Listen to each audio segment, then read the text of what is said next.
Hello వాళ్ళందరికీ, అందరూ ఎలా ఉన్నారు?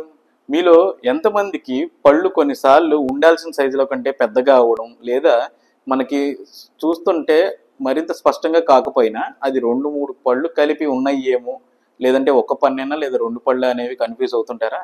అయితే అలా అయ్యేవారి కోసమే నేను ఈ వీడియో చేస్తున్నాను. ఎందుకంటే మీ డౌట్స్ అన్ని ఈ వీడియో ద్వారా క్లారిఫై చేసుకోండి.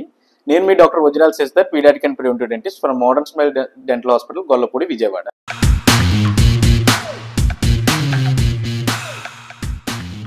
అయితే ఈ పళ్ళు అనేవి ఎప్పుడైనా ఫ్యూజ్ అయ్యి 2 లేదా 1గా కనిపించినా దాన్ని మనం డెంటల్ ఫ్యూజన్ అంటాం అనమాట మన డెంటల్ భాషలో. ఇవి ఎందుకని ఇట్లా వస్తాయంటే, సాధారణంగా మన పళ్ళు డెవలప్ అయ్యేటప్పుడు, అంటే ఫామ్ అయ్యి మనకి బయటికి వచ్చేటప్పుడు ఏవైతే లోపల టూత్ బడ్స్ అని ఉంటాయి అనమాట. ఆ టూత్ బడ్ నుంచే మనకి పన్ను అనేది వస్తుంది.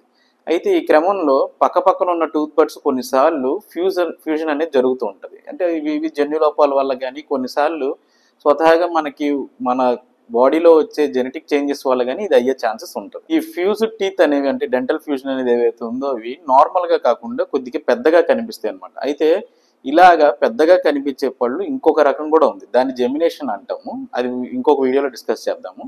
అయితే ఈ ఫ్యూజన్లో 2 పళ్ళు కలిపి పెద్దగా కనిపిస్తే అలాంటి పళ్ళు కొన్నిసార్లు మనకి కింద 2 వేర్లు ఉండొచ్చు. ఒక్కొక్కసారి వాటిలోనే రూట్ కెనాల్ కూడా మనకి ఉండాల్సిన వాటికంటే ఎక్కువగా ఉండే ఛాన్సెస్ కూడా ఉంటాయి. సాధారణంగా ఇవి ఎక్కువగా మనం పిల్లల్లో చూస్తాము. అయితే వీటి వల్ల మనకి ఏమైనా హాని జరుగుద్దా అంటే పెద్దగా ఎక్కువగా ఏమీ ఎఫెక్ట్స్ ఉండవు. కాకపోతే మన పళ్ళ మధ్యలో గ్యాప్స్ కానీ, లేదంటే వంకర టింకర పళ్ళు రావడంలో ఇవి ఒక రోల్ అనేది ప్లే చేస్తాయి. సో ఇలాంటి మరిన్ని హెల్తీ వీడియోస్ మీ వరకు రావాలంటే వెంటనే మన యూట్యూబ్ ఛానల్ సబ్స్క్రైబ్ చేసుకోండి. అలాగే వీడియో చూసిన వెంటనే మీరు లైక్ అండ్ షేర్ చేయడం ద్వారా మరింత మందికి మీరు డెంటల్ అవేర్నెస్ అనేది క్రియేట్ చేసిన వాళ్ళు అవుతారు. Thank you.